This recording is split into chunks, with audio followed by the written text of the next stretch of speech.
Hello, everybody. This is Sean, your favorite intern with the Ivory Tower Boiler Room.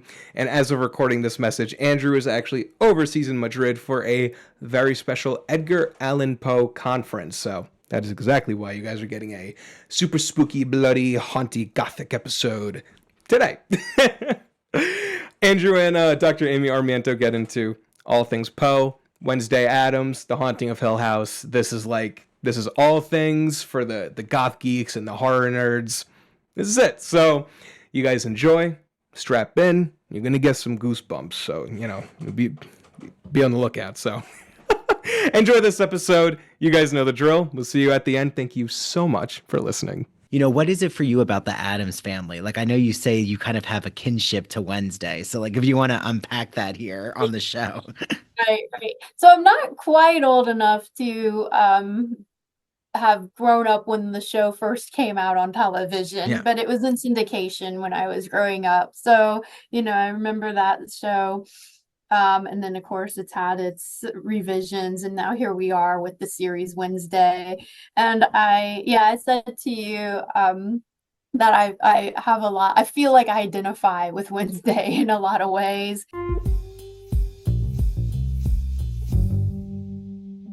Hi, this is Dr. Andrew Rimby, the host of the Ivory Tower Boiler Room, an arts and culture podcast. Thank you for listening. I want to just remind you all that if you're not following us on social media, please do. It's always nice to interact with you all, and I'm always posting clips from the podcast, information about our free book club that's on Zoom, and all other kinds of exciting events, and a lot of literary posts. So Instagram is at Ivory Tower Boiler Room, and so is our Facebook. We have a LinkedIn, a YouTube channel where you might be watching us now. So hi, there's a video episode on YouTube. And our TikTok is actually my name. It's at Dr. Rimby.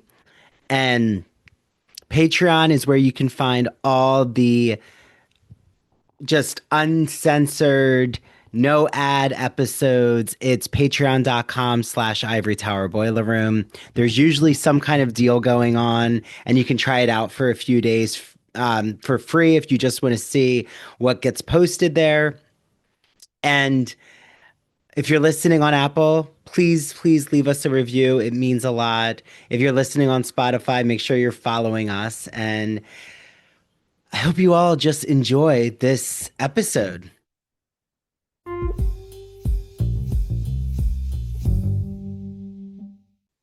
Hi, everyone. This is Dr. Andrew Rimby. Welcome back to the Ivory Tower Boiler Room. And I have been so meaning to talk with the following guest who, anytime I have seen her in person, which might have only been one. No, I think it's twice, but I think it's twice. Uh, Amy Branam Armiento is an amazing, accomplished Dr. Amy Branam Armiento, such an accomplished Gothic literary scholar, specifically with all things Edgar Allan Poe. I always have loved chatting with her, and I knew I had to have her on the podcast. So, what better way to get her on the podcast but to talk about a collected essay collection that she edited called More Than Love, The Enduring Fascination with Edgar Allan Poe. And Poe is always everywhere all at once. Meg Flanagan was obsessed with him with his Fall of the House of Usher series. I feel like the new show Wednesday has a lot of Poe aesthetic to it. So I want to introduce you to Amy. She's a professor of English at Frostburg State University, an immediate past president of the Poe Studies Association, which, if you don't know about them, look up the Poe Studies Association as you're listening. They're incredible. She holds a PhD in English from Marquette University. Many of her publications and lectures focus on the treatment of women in 19th century literary works, including her other co-edited book called Poe and Women, Recognition and Revision. So, welcome to the Ivory Tower Boiler Room, Amy. Thank you, Andrew. It's a pleasure to be here. So, can you trace back when Edgar Allan Poe first entered Amy Branam Armiento's life? Like when did that happen to you in your life journey? Right, right. So back when I was still just Amy Branam.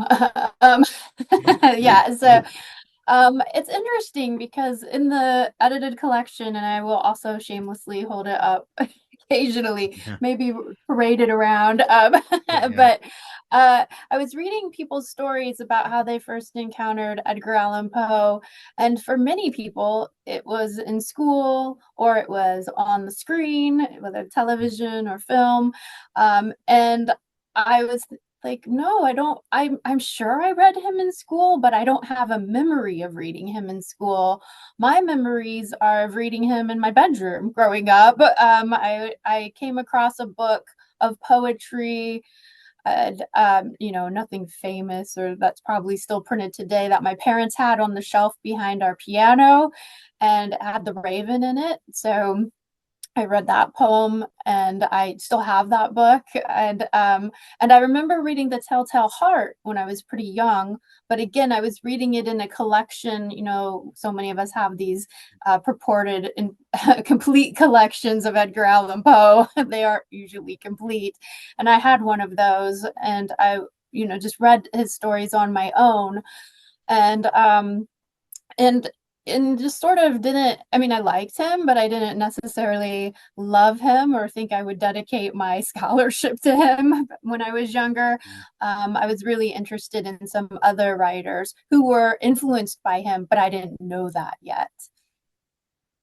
Yeah, and it's so interesting because I feel like, see, my memory with Poe is middle school. I know we read The Telltale Heart, The Masque of the Red Death, The Black Cat, The Pit and the Pendulum. We basically covered like so many of his short stories. And I don't know if that's like because my teacher was obsessed with Poe.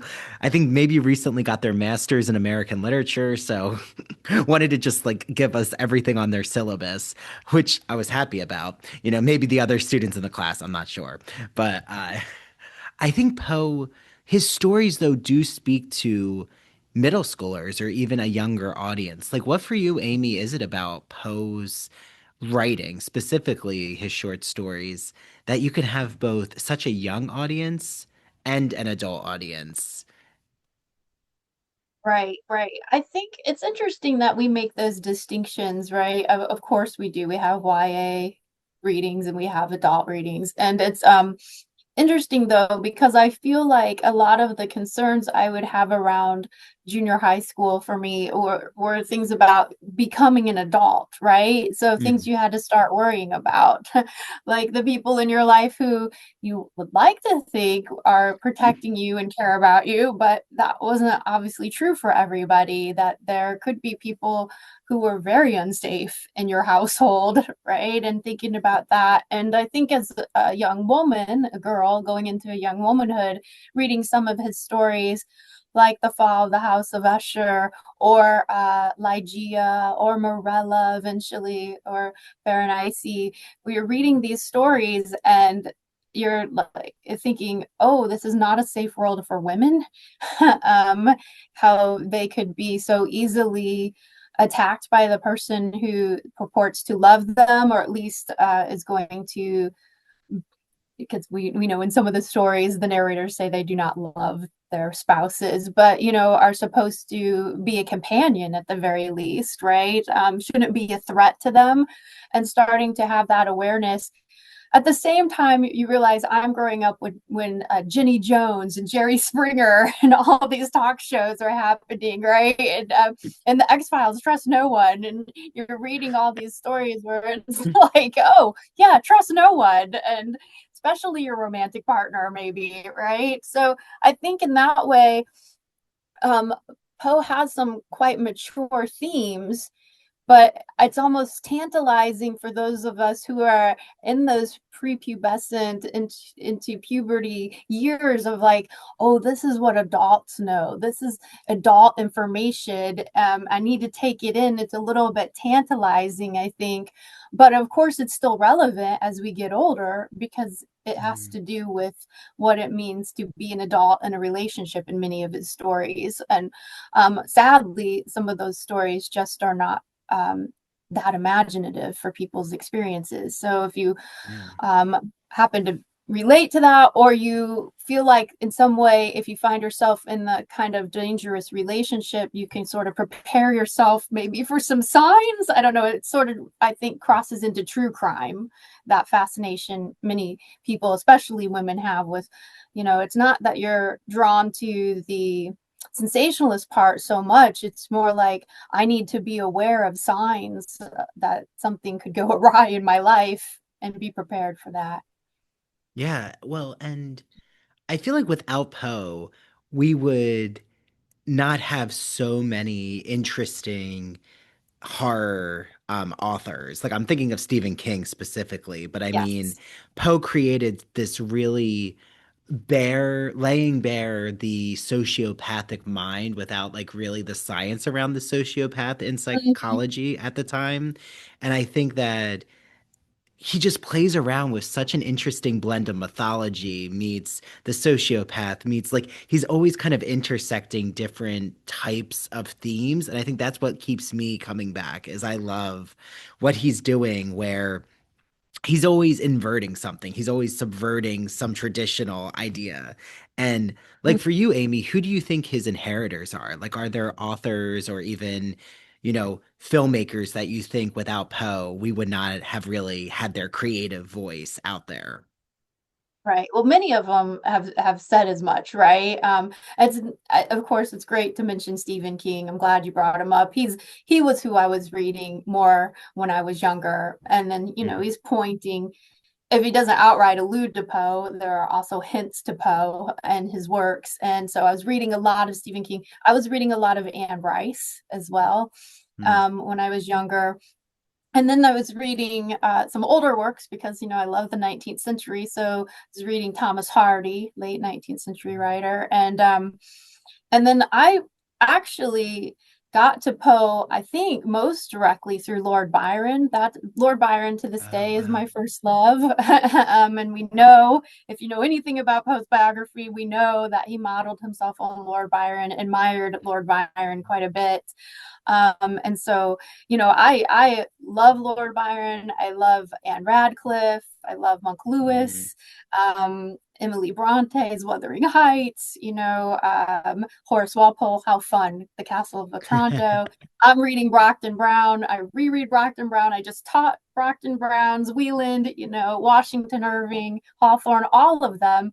I just once I found King and Rice, and they sort of were guiding me back to Poe and then Byron Ford. It's like I kind of met in the middle and got back to Poe with the precursors of the Gothic, or the founders of the Gothic, I should say. And then the inheritors, more the contemporary writers, I got back to Poe in the middle, who really refined it for the US.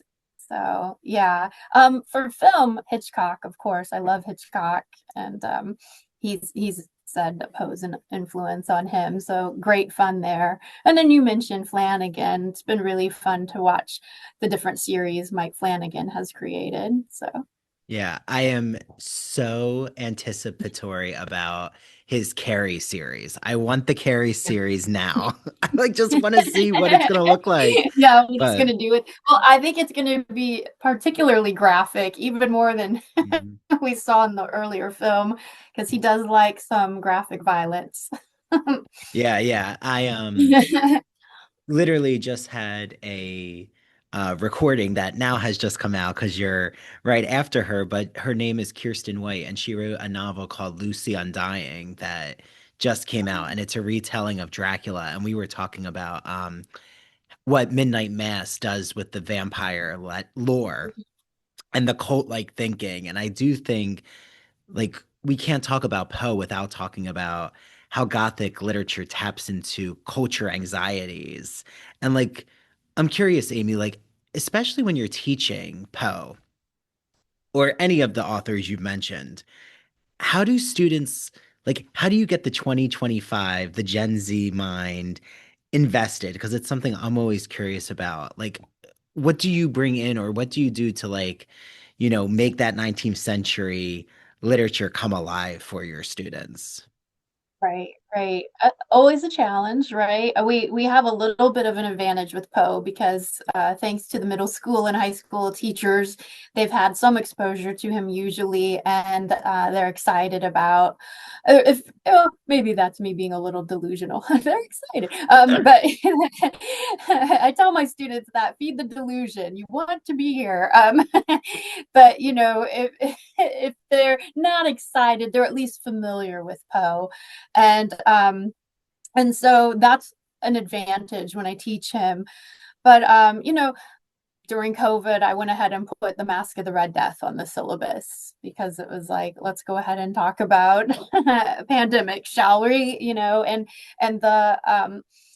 it was funny because something that seemed so removed in other times I taught it before we had the COVID-19 pandemic, where you sort of have this prince who's removed himself and all these rich people from everyone else, and they're having this party. I'm simplifying, but and everyone else is sort of left to suffer. Took on a whole new meaning when we were going through the lockdown, right? And just actually watching people in power thinking, oh, we don't have to follow the rules. We can hang out together. And it was just amazing. It just like taught itself at that point. And it's like, yes, it's still relevant. I like to teach Morella. I just taught Morella earlier today in my introduction to literature class. I like to teach that story because it's a spooky story in some ways. The baptism becomes an exorcism, so to speak, which is fun. We're in October. Most of them would not have read the story before, but it's also an interesting way to talk about what if this story isn't actually supernatural. What maybe did this narrator do to his daughter? And Mm. having these conversations again with this dysfunctional family, I think is kind of interesting to have with students. They can certainly relate to that.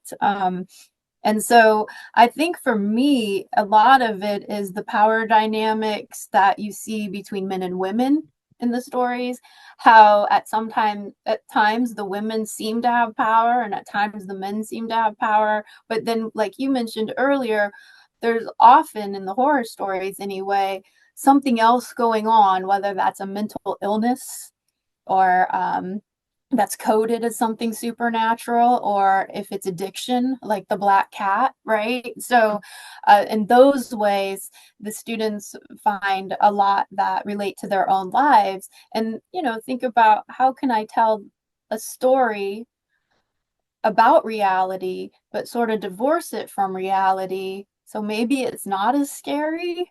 I guess that's Yeah. arguable, but yeah. Well, if only I could be a fly on your wall, Amy, in the classroom, because it's fascinating the way that you approach teaching. I think it's so powerful. I think that it makes me think of how Mike Flanagan has really tapped into mental health when it comes to horror. And like what I love about the Haunting of Hill House series, it's probably my favorite um Gothic series I've seen, maybe Okay. ever. I'm not sure. Yeah. I'd have to think about my oeuvre, but like I love what he does with thinking about trauma and specifically like grief and loss and how, you could be haunted by the ghostly specter and like is it there? Is it not? It doesn't really matter because this person is suffering with trauma and they haven't fully unpacked it. So it's like the haunting and the ghostly apparitions are tied to their grief. And I think like that is what makes the gothic and horror so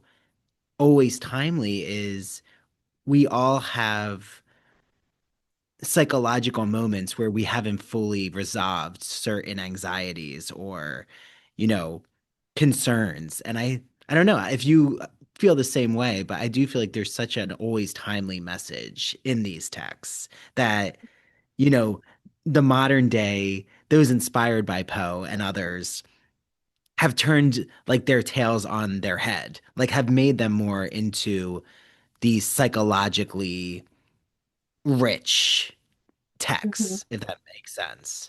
Yeah, for sure. Yeah, I totally agree with all of that. Yeah, yeah.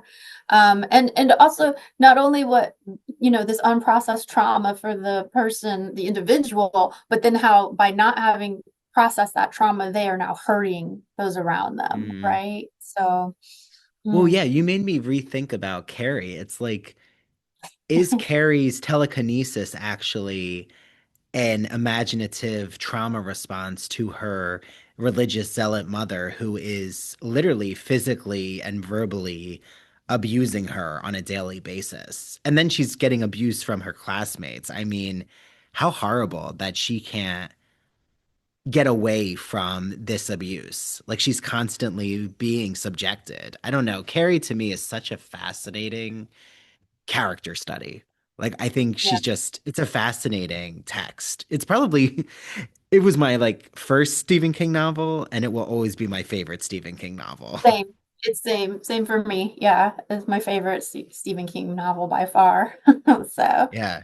yeah. Yeah. So like how do you find the current selection of horror films? And do you feel like there's an interesting theme going on? Are you drawn more to horror films or horror literature? Like, do you make like a distinction of what you consume?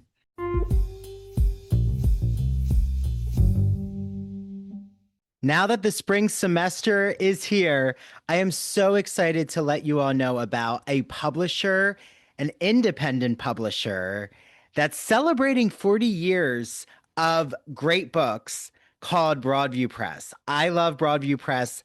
I have so many of their editions of classic literature like Wuthering Heights, which is coming out soon, and it's our book club choice. And they have so many academic books for instructors and for students and the general public. So I've had so many exciting guests on, from guests talking about The Wonderful Wizard of Oz, guests talking about vampire literature, horror literature. I'm looking at you, Jeffrey Andrew Weinstock, whose book actually just came out called Horror Theory. Look it up. And I cannot wait because I have two exciting guests coming on soon. And I've recorded their episode, so I know that it's going to be such an interesting conversation. The first is Rachel Tukolsky, who wrote a book called Writing on Fire, a fierce yet friendly guide to writing humanities essays in college. I've used excerpts of it for my Writing 2 course at Montclair. It has gone over so well. I just love what Rachel does. And we get into this in our episode about this metaphor about writing on fire, like how that's a great way to think about free flowing, brainstorming, creative ideas, and getting into that flow state, which, as Rachel explains, happens not just in writing, but in many other avenues. And then the other guest that I have on is David Starkey, who wrote a book called Academic Writing Now, a brief guide for busy students.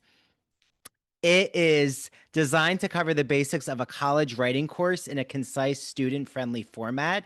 Each chapter concentrates on a crucial element of composing an academic essay and is capable of being read in a single sitting, which, for a generation, myself included, I think all of us now, just consumed by digital media or just this attention grabbing technology, reading in a single sitting is definitely a plus. So head to Broadview Press, use the promo code Ivory Tower, and you'll get 20% off every single book in their collection. There's also a really cool digital library collection they have. So if you're a librarian, take a look at that. Message me. If you're a librarian, I'd be happy to show you what that new collection looks like. And I hope you all enjoy your reading.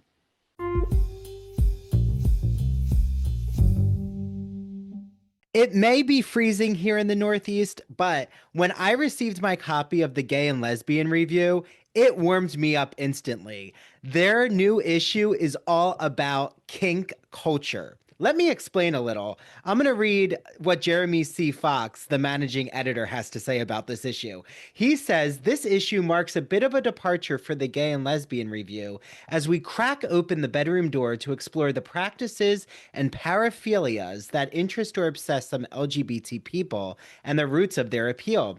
Several future articles delve deeply into why certain kinks turn some of us on, and whether we can discern historical and aesthetic rationales behind these fixations. This magazine features articles such as The Power of the Foot. Oh, yeah, they're going there with foot kinks. Maplethorpe's Gift to America, Reclaiming the Sacred Dungeon. Tumblr was a gateway to kink, and Cruising with Boyd McDonnell. You definitely want to get your hands on the kink issue here. I have an exclusive promo code that those at the Gay and Lesbian Review have granted to you all. It is ITBR Choice. Enter it when you check out on the glreview.org and you will get a free issue of the magazine. I hope you all enjoy your reading, and it'll definitely keep you nice and cozy.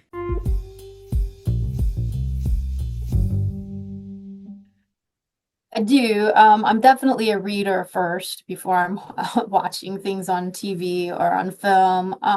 I've and I am really picky about my horror films because horror, implies gruesome graphic imagery, but I don't like a lot of gruesome graphic imagery. So it's easier for me to read it than it is to watch it.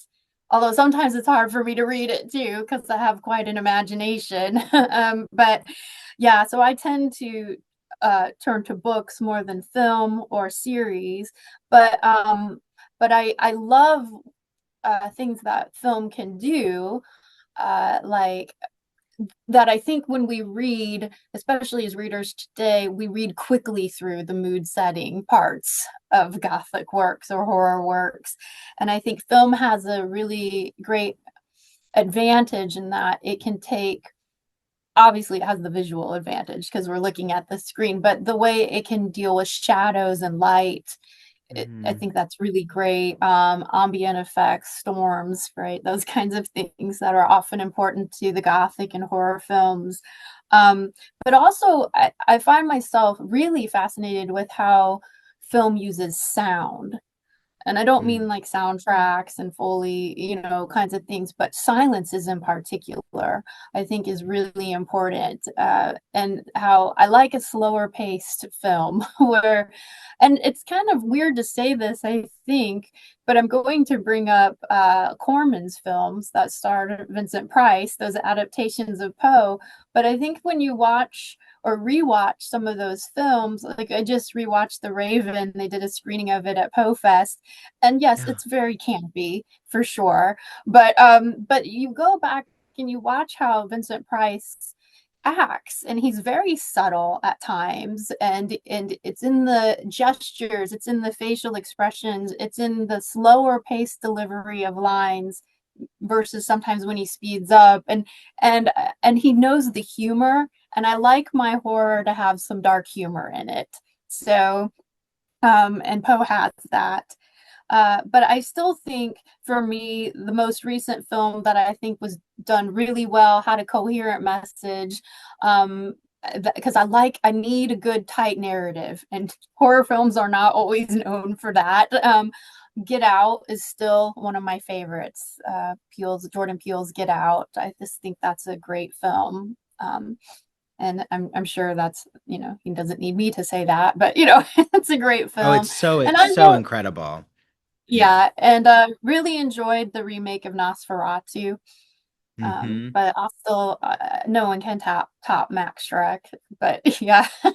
So um yeah, but yeah, so for me, uh I want, I think for me, when we talk film, I'm more interested, and Poe does it too, I'm more interested in the suspense and maybe the psychological thriller aspect of horror. I don't need the carnage.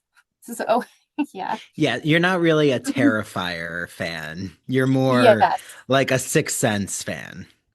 Yes, correct. Yeah, for Okay. sure. Yeah, well, and How about it's so you? What interesting. movies? Oh, it's Yeah. just, yeah, sorry.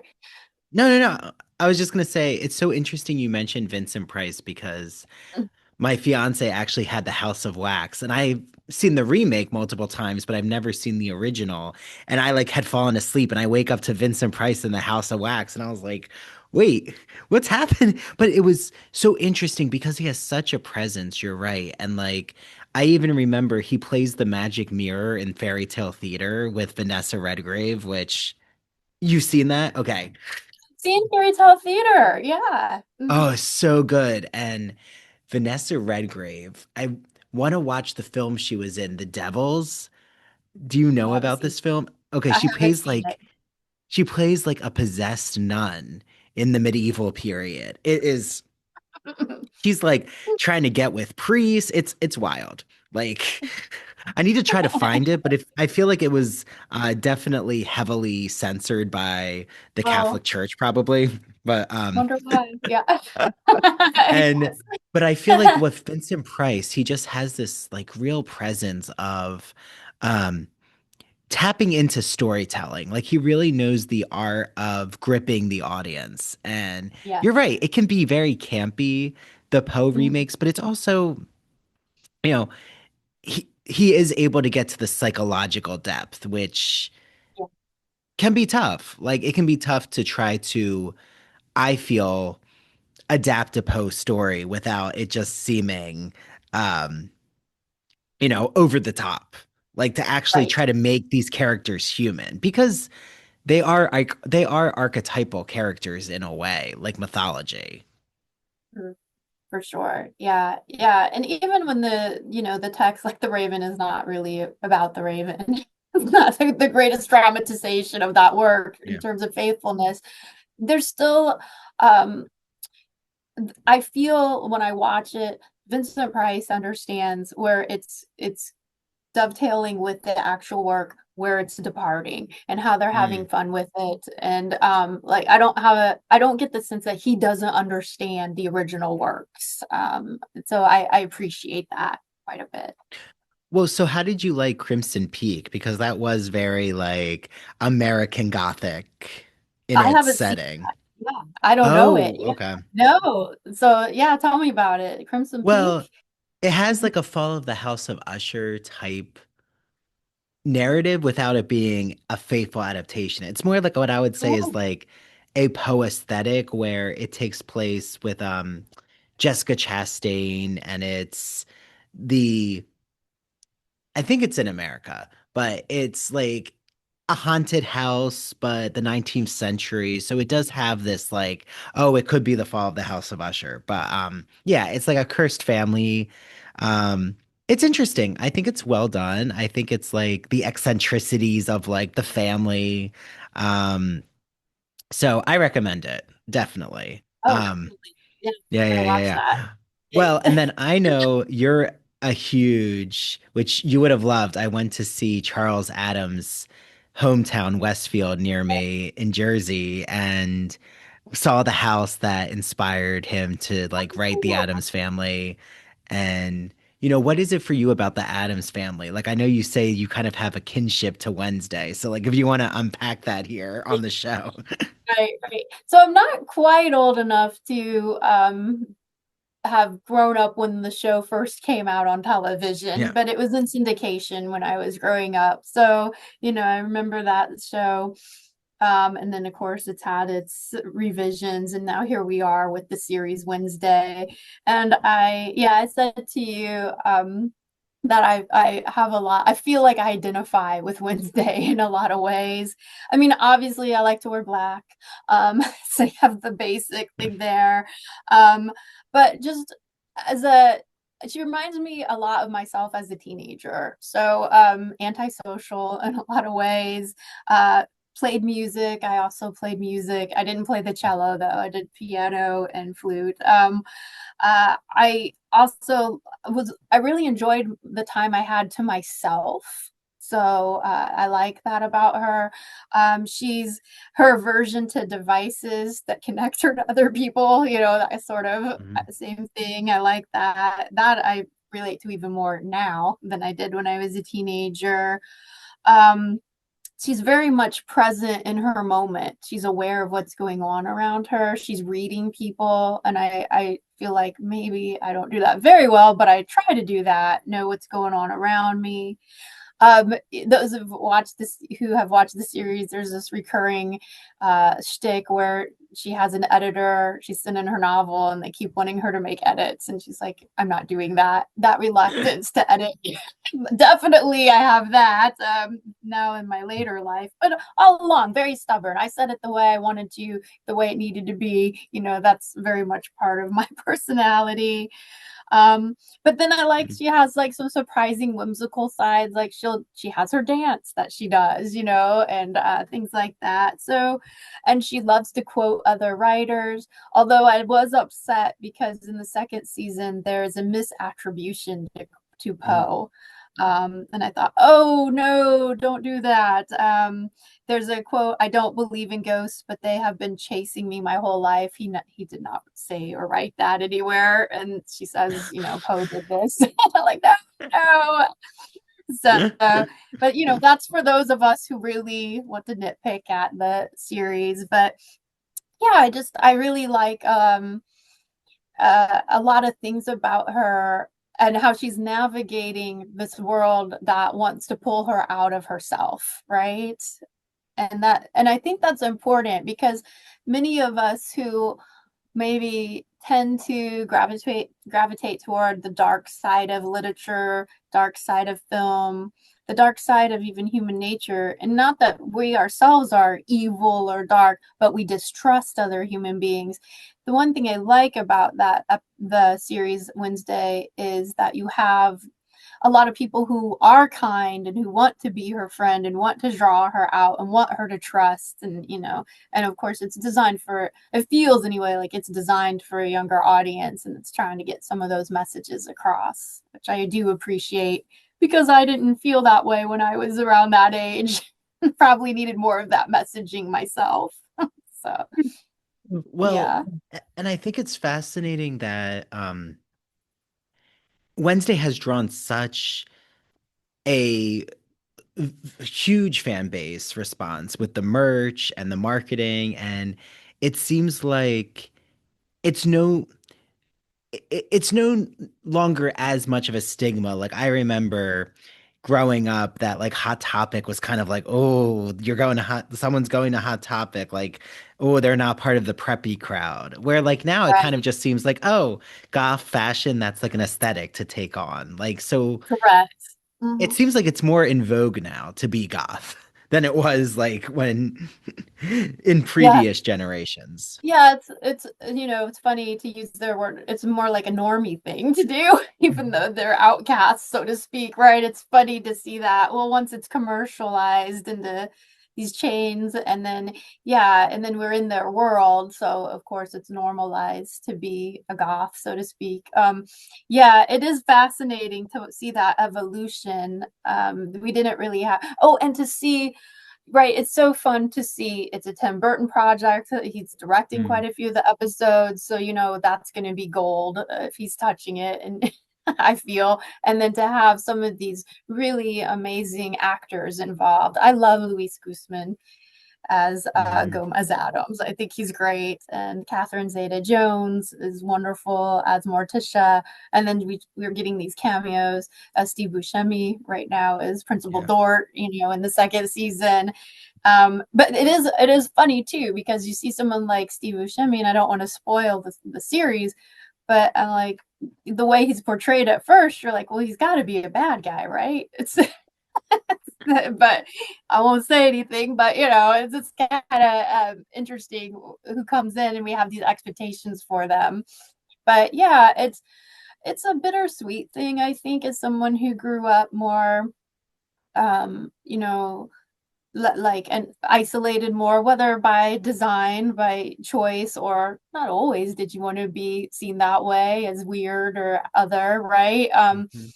That now it's like a cool thing, or it's not as stigmatized, or there aren't all those judgments on Mm. kids who look a certain way, right? I mean, we still have some of it. We definitely still have some of it, but it's just different now. So that's probably Yeah. good.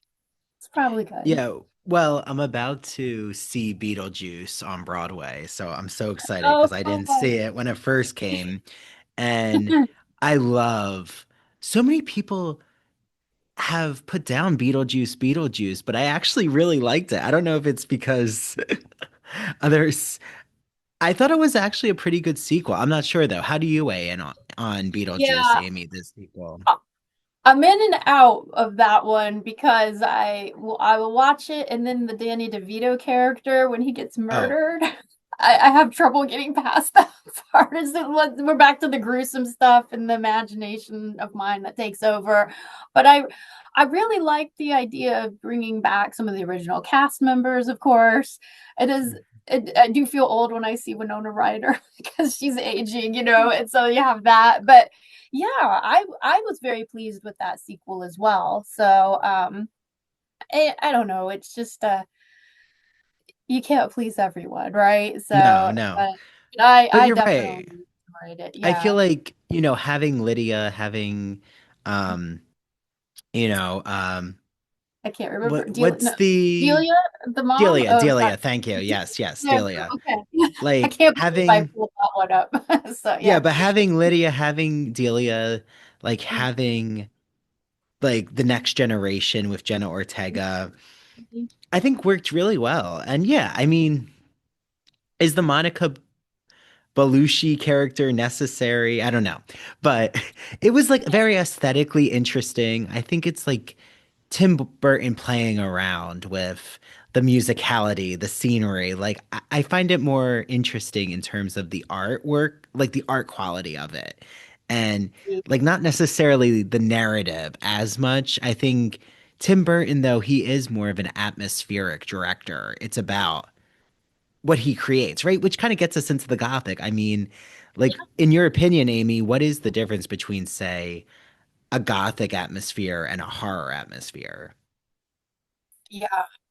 Well, I think they're very close, right? I mean, so the I, the Gothic to me is definitely the enclosed space, right? Mm, So for whatever reason you're trapped somewhere, right? And trapped can take many meanings, but sometimes you're actually confined to the space or you're seeking shelter from a storm and you pick the wrong place, that kind of thing. So I feel like the horror film has really kept that, right? You got to get somebody for the most part. I mean, Friday the 13th, they're outside a lot, but they're still confined to that camp for the most part. So you're right, there's a place that you are trapped in or you're vulnerable in.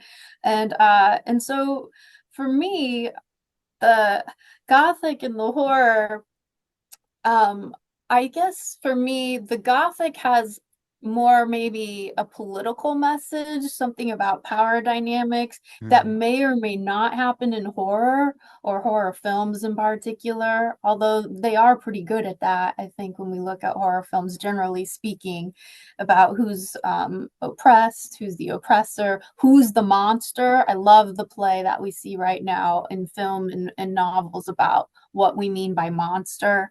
mm, But yeah, I think for me, that's why I would say Get Out is such a successful film for me because it has such a clear, important message, a commentary, if you will, on race relations in the United States. It's pulling from history, but also in present day, right? I feel like the Gothic has that deeper meaning that maybe horror doesn't always have. No, It's not a thank you. it's not a clear distinction, but that's where I would start, I guess. Yeah, well, Yeah. thank you for that, Amy. That was really Yeah. helpful. And I think that, you know, as and I told you this would fly by and it did, is because I could just talk with you all the, you know, I could talk to you about every text. I think that something I'm curious about is okay, we're diehard Gothic literature fans, we're even diehard 19th century fans, but like a question I just keep coming back to, and I think it's just because of the times we're in, but people were asking this even in the 19th century is like why teach these texts, right? Like what do we learn from say reading Edgar Allan Poe? Like what do you feel like happens? Like, where are we heading when it comes to, say, post studies? Like, what concerns are seeming to be the most urgent in scholarship? If you like can kind of give your soothsayer type of crystal ball.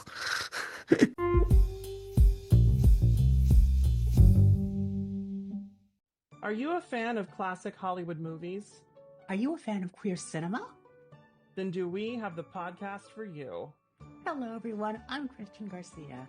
And I'm Luke Del Mar. And we are your hosts of That Old Gay Classic Cinema, where we take a look at some of the greatest films of all time and analyze them through a queer theoretical lens. Let's be honest. LGBTQIA+ people have been a part of Hollywood since its inception, and this podcast celebrates those artists and entertainers of yesteryear while also taking a closer look at the queer-coded characters and stories in classic Hollywood films long before queer representation entered the mainstream. So follow us down the road of classic cinema as we give you a guide to some of the films that touched our hearts, brains, and even gave us courage to be ourselves. You can listen to That Old Gay Classic Cinema wherever you get your podcasts, and be sure to follow us on Instagram, YouTube, and TikTok. All right, listeners, we're ready for our close-up.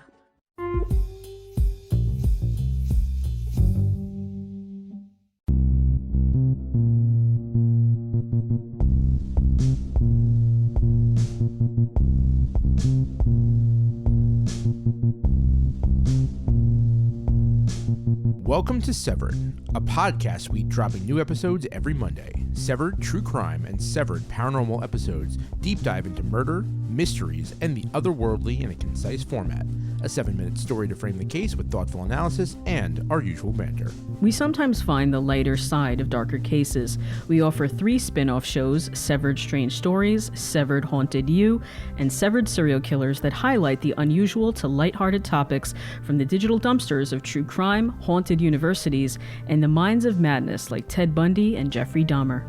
We are your co-hosts. I'm Harry Chambers. And I'm Drew Hudson. Listen on all major podcast platforms, including Rogue Media Network and Radio Garden State. Follow us on Instagram at severed_podcast.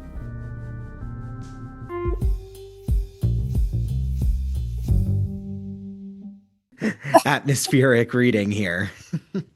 Some kind of conduit to the future here. But yeah, well, I think post studies specifically, but just Gothic generally, I think what it does is underscore a through line in human nature, right? That we really haven't changed all that much.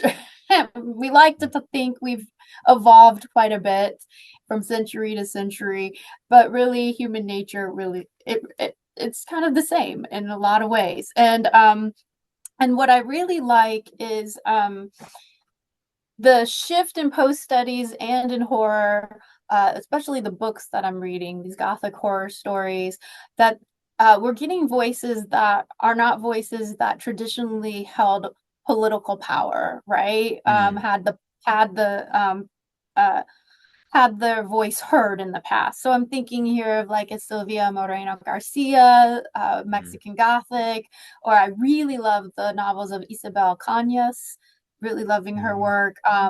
Then we have Victor Laval, we have Stephen Graham Jones, just all these writers who, like I mentioned earlier, they're really thinking about, at least as I see it, what we mean by monster and how that changes depending on whose perspective the story is told from, right? Which we saw way back with Frankenstein, right? Frankenstein's monster, but really the monster's Victor. Victor Frankenstein is the real problem, right? And what has he done to the creature? And so we have the sympathetic creature, and I really think that what the future is doing, or I hope will continue to do, is allowing space for these voices, for these stories, and for like change of the filter, right? A change of the perspective, move the lens a little bit and look at the same set of events through a different angle, a different interpretation, and it just opens up so much. You know, who was the victim here actually? Who was the oppressor here actually, right?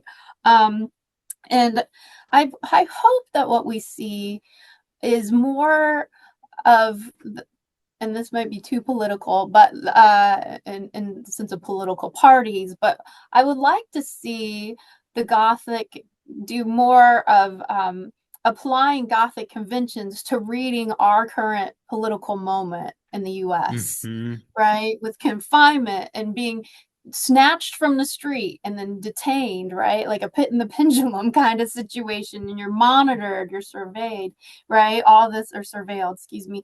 But you Hmm. know, uh those kinds of ways of reading culture.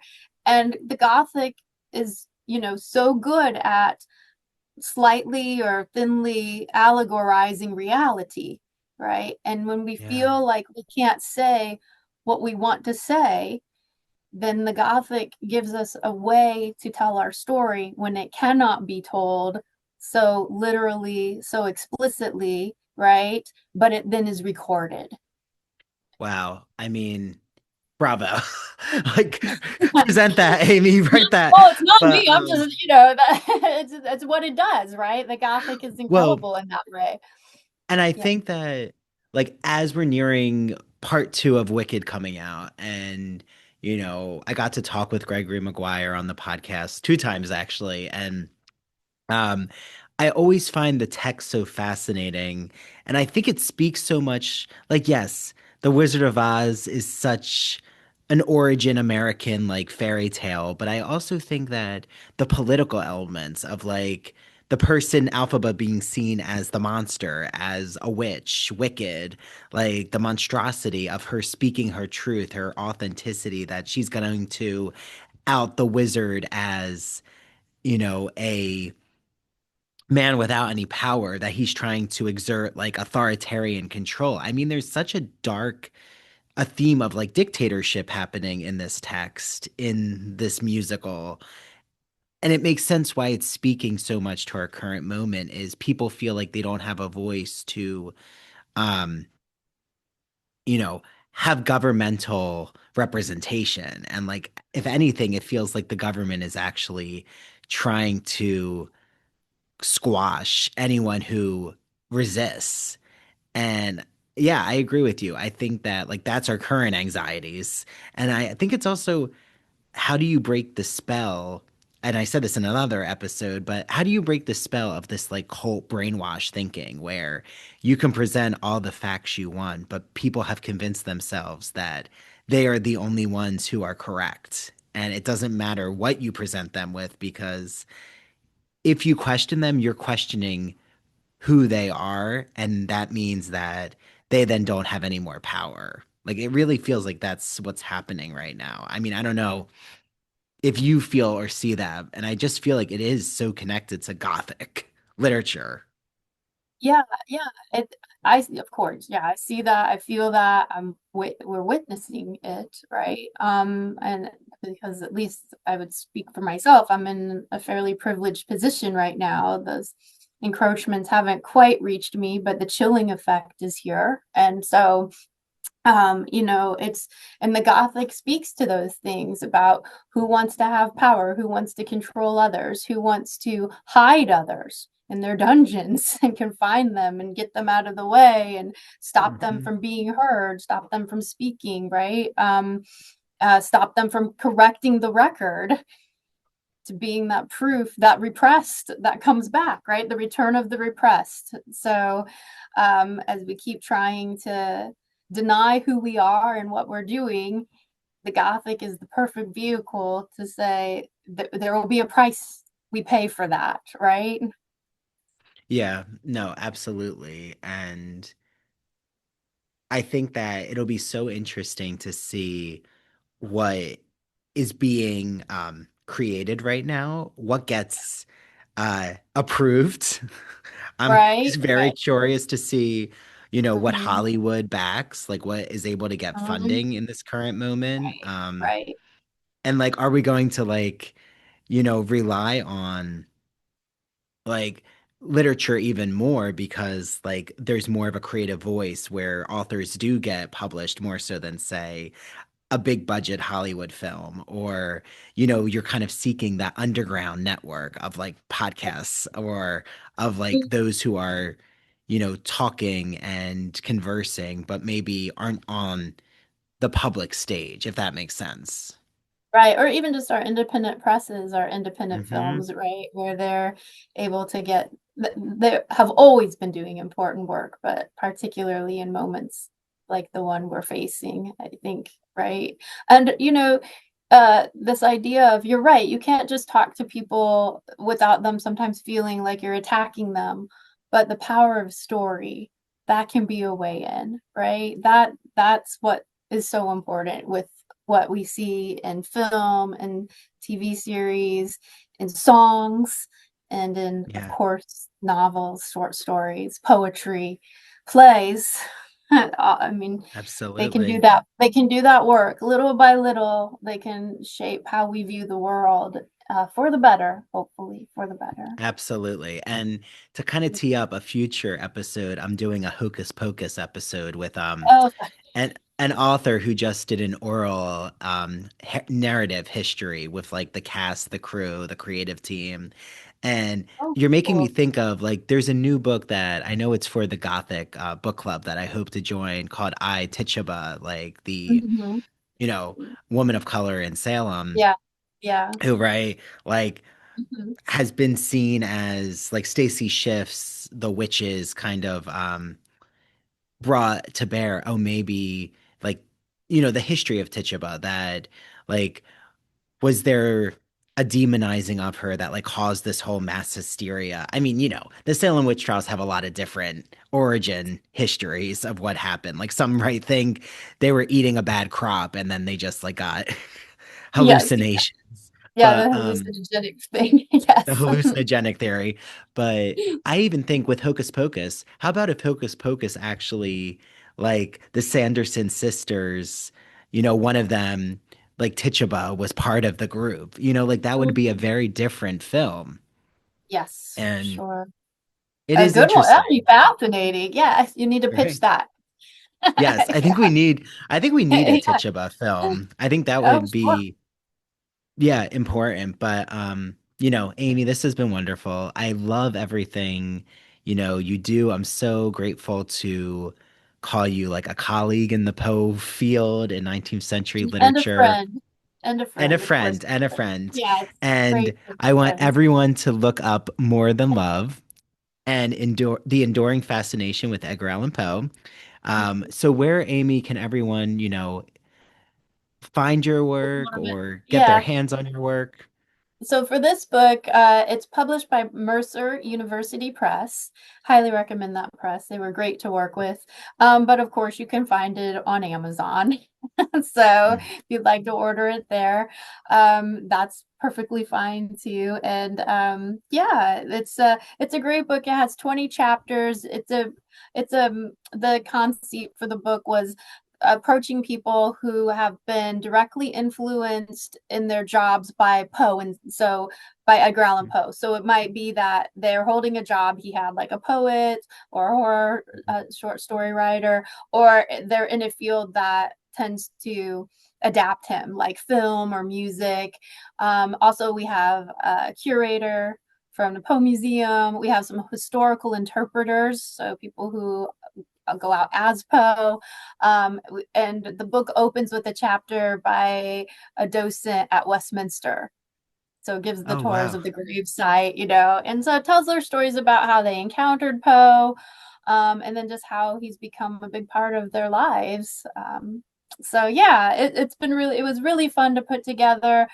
In Poe studies, the scholars often talk about pop culture, but we don't usually invite the people who make sure Poe is out there in pop culture to talk about it. So that's what I wanted to do with this book, have their voices heard. And it was just a really gratifying experience. Well, thank you for giving them voice, Amy. I think it's such an important book. I love all of the essays that, are represented with all of these various, Poe inspired people. Mhm. And It's been such a pleasure having you on, and I can't wait to have you back again. We'll figure out another, maybe next year there'll be something that comes out that we have to talk about together. Yes. Or we'll circle back to the movie is called Crimson Peak. Is that right? Crimson Peak. Yes, yes. I'll have Yeah. to. So we'll see. We'll maybe talk about some movies, some older ones. I would So love that. I would love that. Okay. Well, thank you so much, Amy. This was so fun. thank you. I had fun too. Happy Halloween and Poe evermore. Yes.